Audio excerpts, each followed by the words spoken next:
You're listening to the Practical Wealth Show with Curtis May, putting you in the driver's seat to control your finances. Let's start the Practical Wealth Talk about alternatives to Wall Street.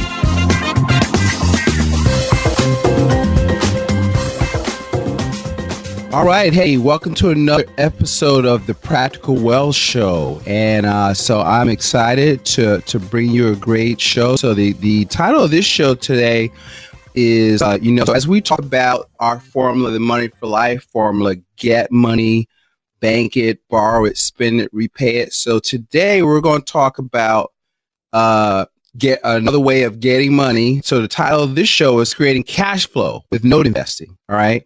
And I have my special guest, my good friend, Chris Sampson. Chris is the founder of Premier Financial Management, LLC. And he's a young guy, but he's carved out a niche and expertise in the note business, which I'm impressed with. He's been trying to get me to understand it. And he said something, I heard him on another recording, and I finally did. So I was like, all right, dude, you got to come on my show. And so I'm honored to have him. Say hi, Chris. Hello, everyone. How you doing? This is Chris Sampson. Thanks so much for having me on the show, Curtis. Yeah, my pleasure. So, Chris, before we get into it, our both favorite subject is money and making money, but give us a little bit of your background. One of the things is that Chris, went to college, played, basketball in college, and had a chance to do a little bit overseas. So he lived my dream. And I just tell people, look, I had to play for free sneakers and lunch money, and but so Chris, tell me, so tell them about your background and then what got you up to this point, and then let's talk to these people about notes and cash flow, our favorite subjects. Sure, absolutely. Again, my name is Chris Sampson. I'm originally from Philadelphia, Pennsylvania.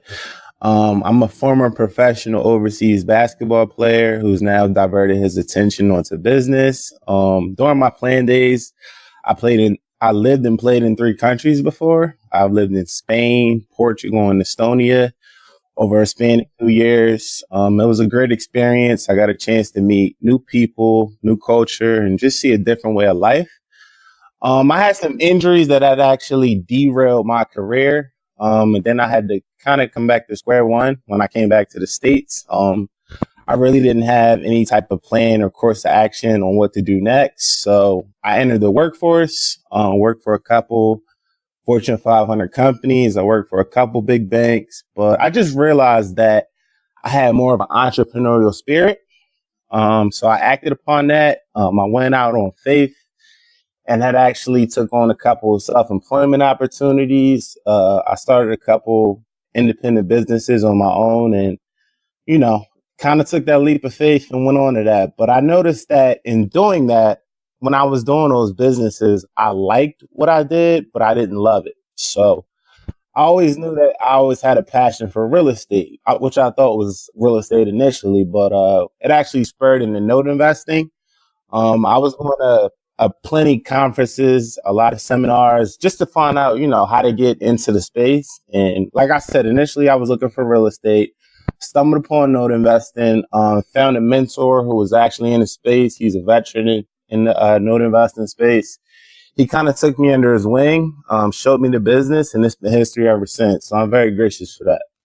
Let me ask you this, because one of the things he says is that, when I always tell people your number one asset is you, and you have to invest in your mindset, your skill set, and your network, right?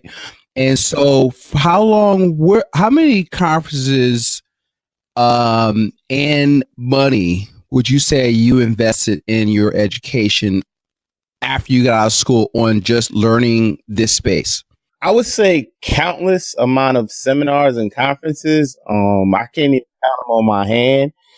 And as far as, reaching out to people on my network, I'm big on like following up and just, trying to build relationships, because that's anything in life. You have to build solid relationships and, people do business with who they know, like, and trust. So I was pretty adamant on that.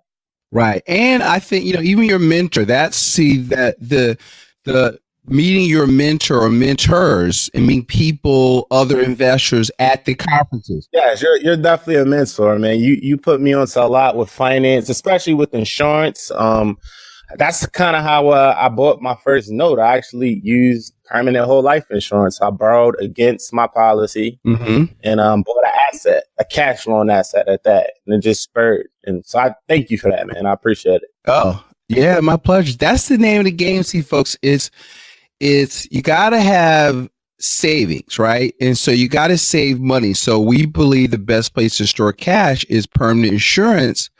And then, so remember, when you have savings, you can save your savings, you can consume your savings or spend it, you can lend your savings, you can invest your savings, or a combination of the four. And so Chris is really good at that, looking for opportunities and improve, investing in his skill set. So because would you say the more of those conferences you go to, the better you are as an investor and now as a coach, coaching other people to do it. Would you agree with that? Right.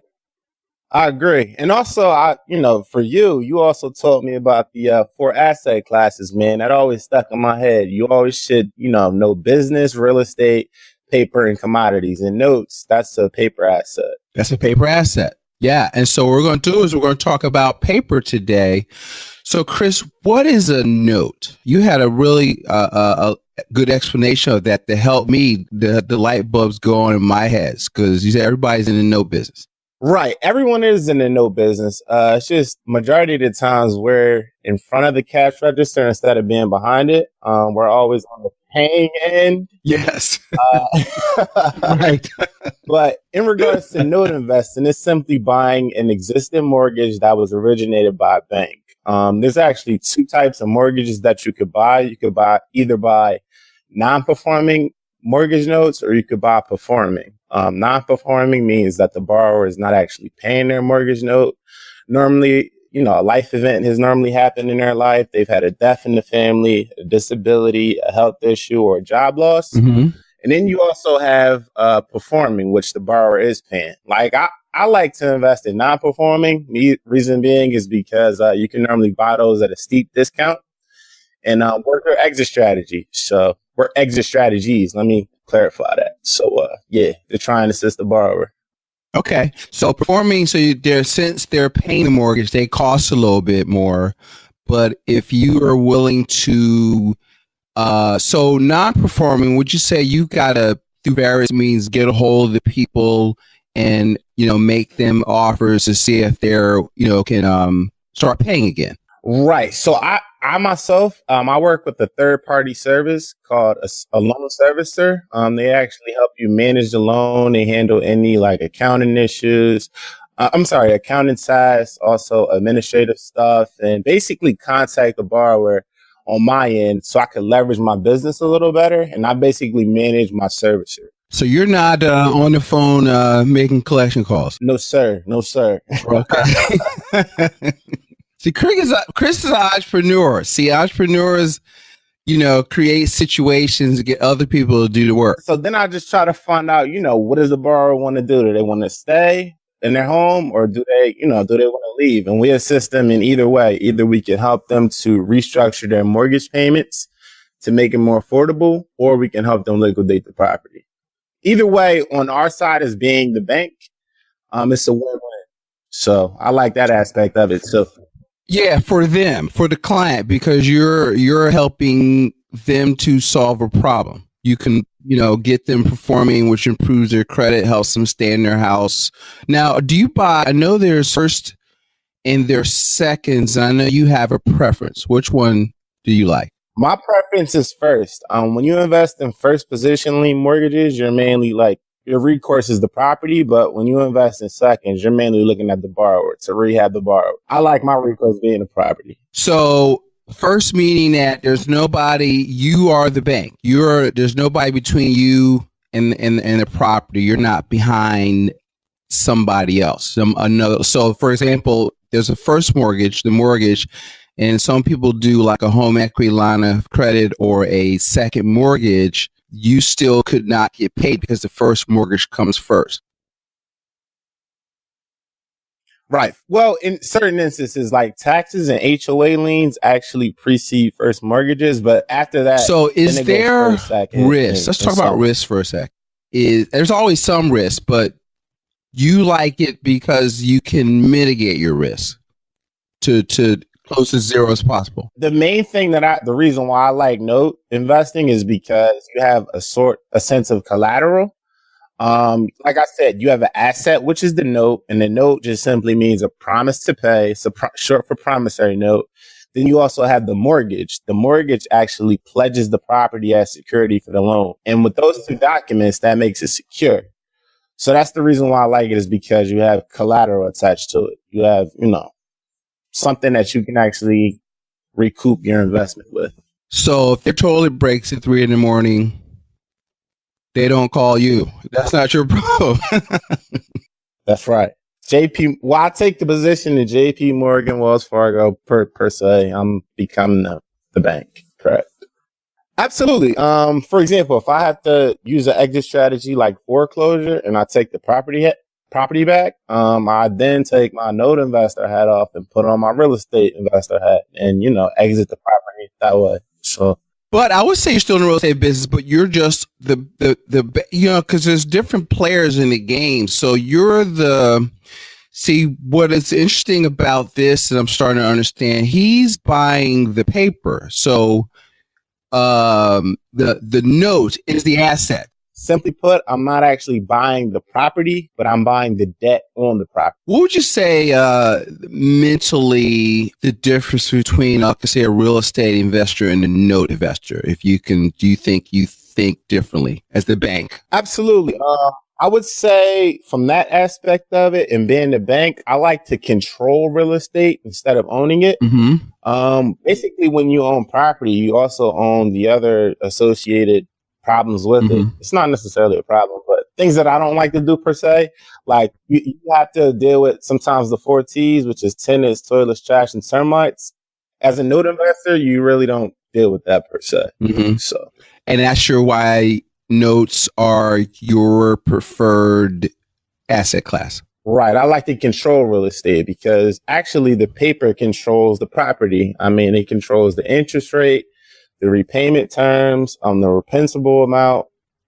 So I like being a bank. I like controlling assets and cash flow. That is fantastic.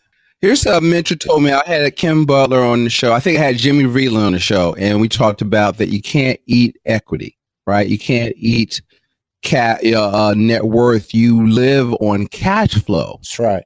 And so you want to become. So what is your big, hairy, audacious goal? Like, what's your vision for your business and I say over the next 3 to 5 years? I'm all about being of service. I want to try to help as many people as I can build passive long-term wealth through distressed mortgage note investing. It's a space that's not highly publicized and talked about.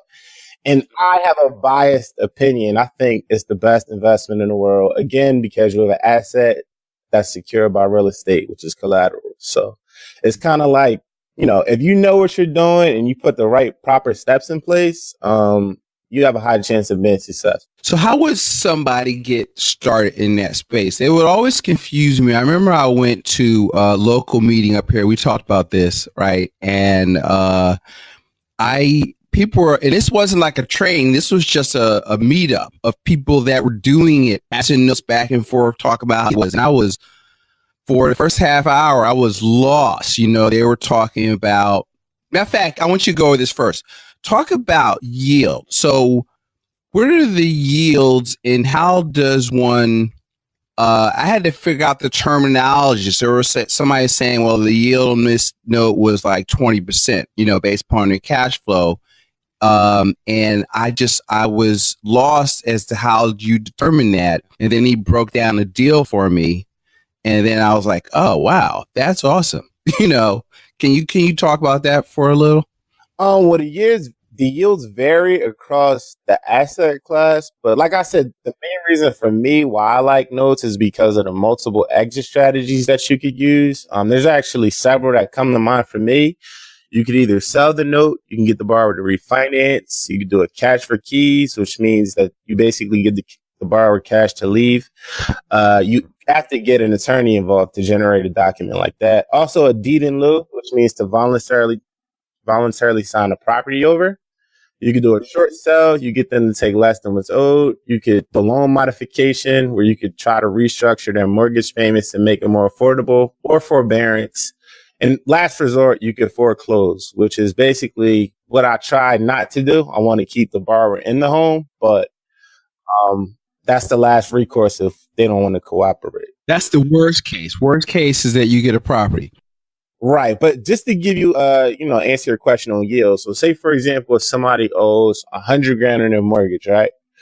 I can come in and buy that mortgage per se for $30,000 and work my exit strategy from there. So even if I'm able to sell the note, let's say per se for $40,000, I just made, $10,000 just like that by selling the note. And then, you get your return that way. What about, so that's one way, that's selling it, but on the yield, so I had this guy, I'm gonna try to remember what he broke. So he showed me, this was a second mortgage, but he ended up, forgiving it down to a certain amount. And then I think he got the payment down to like $250 a month, but it was $150,000 mortgage, but he had forgave it down to where the point that $250 a month represented a 20% yield because you only paid $15,000 for the note. Right. It's all about working numbers. I mean, he's the bank.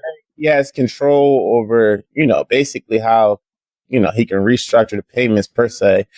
So it's especially in the forbearance where it's just a trial payment period. So that's definitely capable of being able to restructure. Who is the ideal, what's the word? I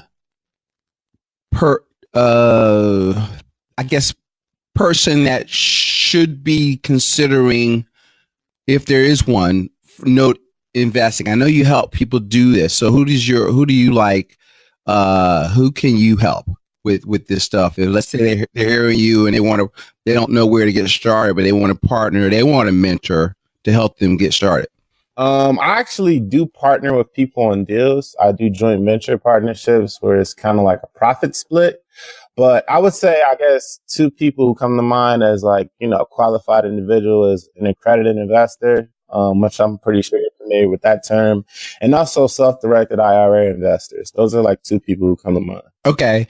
So let's just to be clear. So accredited investor is somebody that, and it's a shame because, a lot of the stuff that accredited people get, like I've accredited investments that or things that we offer, but by law, you can't invest in them. And I would argue they're safer, less risk than a lot of the retail things that are offered out there. But we can't even have a conversation unless you either have $1 million net worth, not including your house, right? Mortgage, equity. You're single, your cash flow's got to be over $200,000 a year. And so like one time I was talking to a group of network marketers, I said, y'all think that your goal is to make a lot of money so that you can, impress people with cars and houses and clothes and watches and all this dumb stuff. I said, your goal is to build your business so you can make a couple $100,000 a year, so you can be a credit investor, so you can get into some good stuff, so you can really make some money, because income is not wealth, it's cash flow. Where if you stop working, your money still keeps coming in, your lifestyle don't change. And that's what your focus is, it sounds like. Right. And I like investing and not speculating. And we know the difference between that. I know you're big on that, Curtis. Yeah.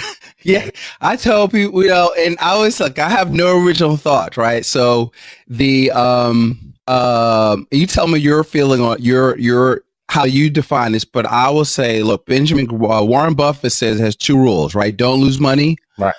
Rule number one. And so rule number two is don't forget rule number one. That's right. Mentor Benjamin Graham, who has a great book out. Y'all should go to the bookstore, because I went in Barnes & Noble a couple of weeks ago, and let me look at this and make sure I'm saying this right. And Benjamin Graham says an investment is something in which you put your money into where your principal is safe and you have a reasonable opportunity to make a profit. Anything other than that is speculation. Right. That's true. Right. And so it sounds like what you described, your principal safe, you've got 7 extra strategies, and you have collateral. I mean, I don't know how much safer you can get than that. I mean, that's not Bitcoin is speculating. Okay. And most people don't know what they're doing. That's the thing. I mean, you have to know the risk involved, and, I would say to try to get as much education as you can and whatever you want to do. And like you said, the best investment is in yourself. So if you can generate enough income to, invest in a little bit more better investments out there per se, like note investing, you should definitely try to partake in that opportunity. Mm-hmm. That's fantastic. And see, because the more you know, the more you educate there's no such thing as bad investments. There's bad investors. And so if you know more, you won't have bad investments because you'll know not to do them. Because you'll know your number. And see, so listen, Chris has taught me a lot. I mean, Chris has multiple streams of income. This is his favorite one, but how old were you when I met you? Like 25, 26? Oh man, I was young. Let's say maybe 24. I remember, because I met you. I know my sister had told me she had saw you speak, and she was like, "Yeah, I'm gonna give your phone number to this guy named Curtis. Just give him a call. I think he'll be a good fit to basically help you out in finance." And I said, "Sure, why not?" And I reached out, man, and we've kept in contact over the years, and I'm glad she gave me your phone number. Yeah, me too. I mean, I've learned a lot also, so it goes both ways. And so, you just got to surround yourself with smart people. Chris is very ambitious because he was, it's just the stuff he was doing. And, I'm ambitious, but I'm conservative. So I was like, Chris was like, had this job. Oh, I hate it. I got to leave. I was like, look. That's true, man. I was in corporate. I was like, all right, how much do you have saved? Right? I said, what does it take to run your household? So you need to stay there a few months longer until you figure out that you got some money saved. You got to know what your bills are. And then you start developing passive income. Next thing I know, he left and, but see, the thing is, this is where young people, my dad used to tell me that, you got to take risk, calculated risk. I was like 22, 23. He says, listen, when you eat, your whole family eats, first of all, so you can take those type of risks. And also you got to try stuff, because see, what happens is college too much teaches you why things don't work. You get too smart for your own good sometime. And would you say now that I hate to throw college under the bus because I believe in going, my kids are going to go. But would you say, because people ask me this, how much of what you learned in school has helped you in your business today? From the social aspect, I think college is great, but I have a quote that kind of sums that up. Formal education will make you a living, but self-education will make you a fortune. So I'm a firm believer in that. There we go. So that's my sentiments exactly. And I study way more now than I ever did in school.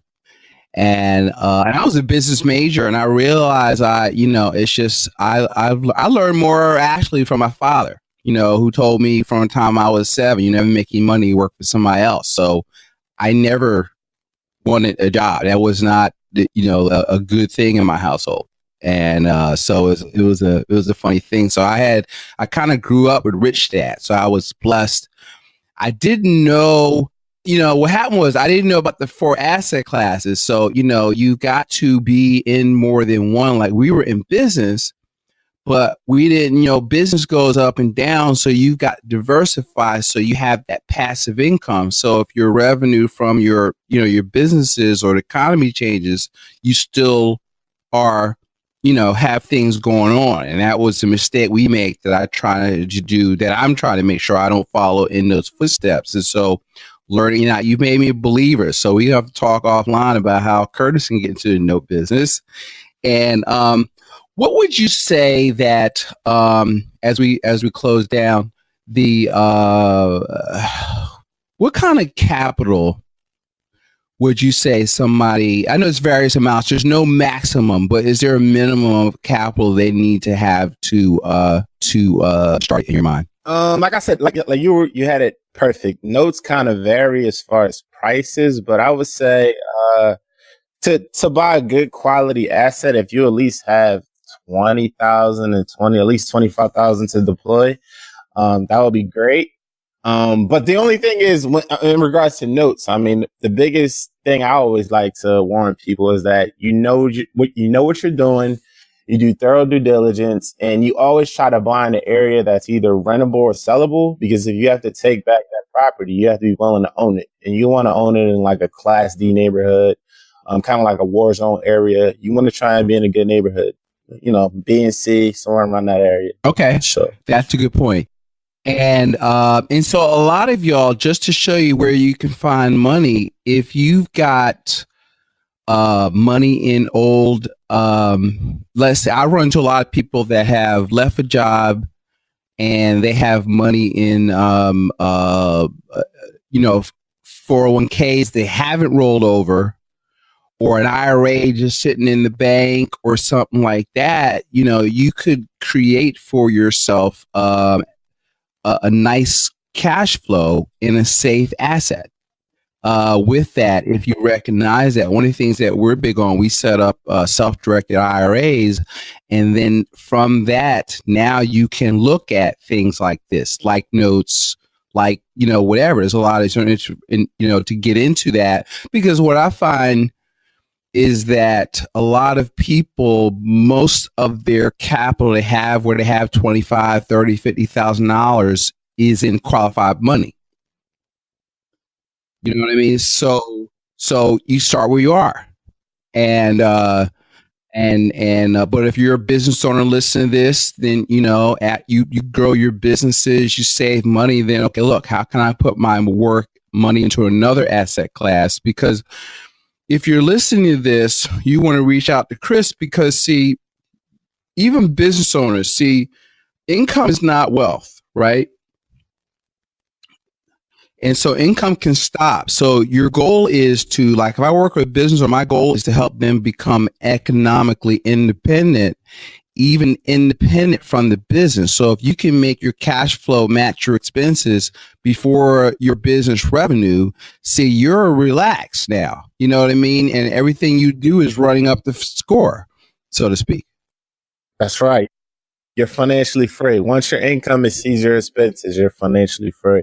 Financially free, which is the goal. Yes. So Chris, let me ask you this. Where you I want you to leave with a word of wisdom, but before that, I want you to leave with, what are you reading anything good that people should maybe do a little research that you found that kind of got your mind around this to start to move in this direction? I know you've read Rich Dad Poor Dad and that kind of stuff, but and you could say that, but any note stuff that people could look up to start to get a little basic knowledge about the asset class? Sure. I'm actually writing a book myself. It's actually supposed to be out within the next month or so. It's actually going to be called Profit Like a Bank, Build Passive Long-Term Wealth with Distressed Mortgage Notes. I actually have a book coming out myself, but there's a plethora of books out there.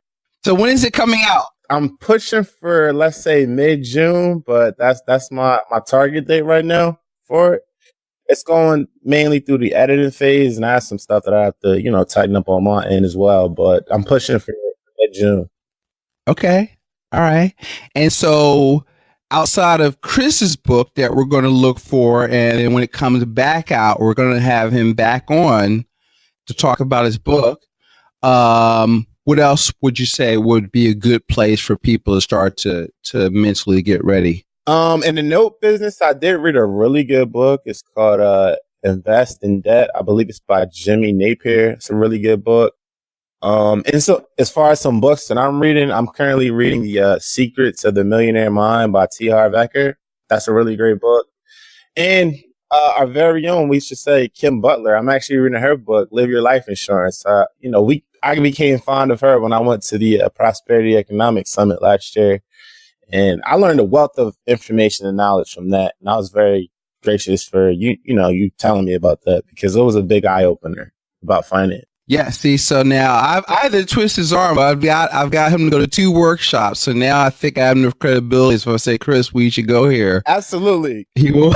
Yes. Curtis knows what he's talking about. Right. So if I tell him to read a book or go to this, it's usually a pretty good idea, right? That's right. I'm a nerd. I'm a financial nerd. So if I say it's good, and I told him if I recommend it specifically because I know you, and I'm saying, look, this would add to your whatever, right?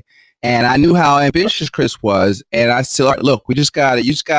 I just wanted to expose you to that, and it's also about the network, right?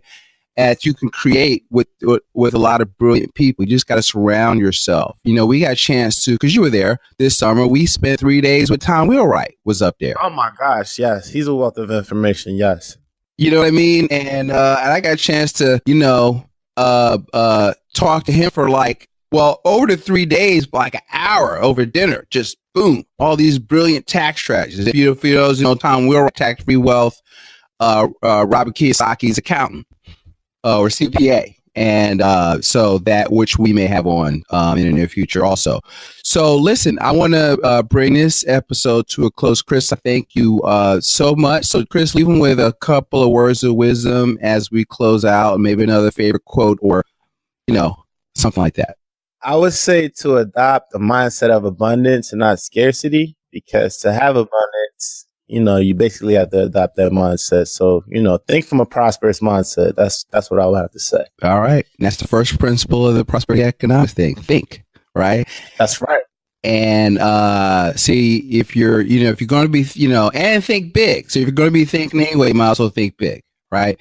So exactly. Listen, Chris, I want to thank you for sharing with our audience out there.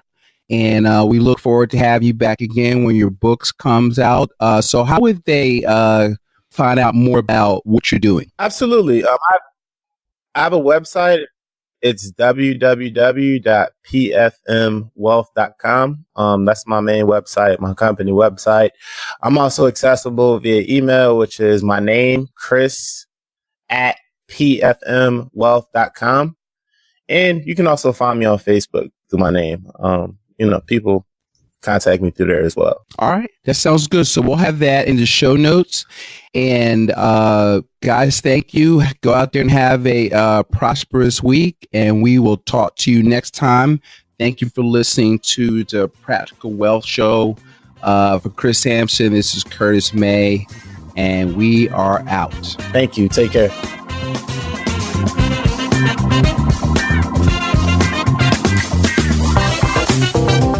Thanks for listening to Practical Wealth. To access the show notes and resources, go to practicalwealthshow.com. To get your questions on the show, go to practicalwealthshow.com.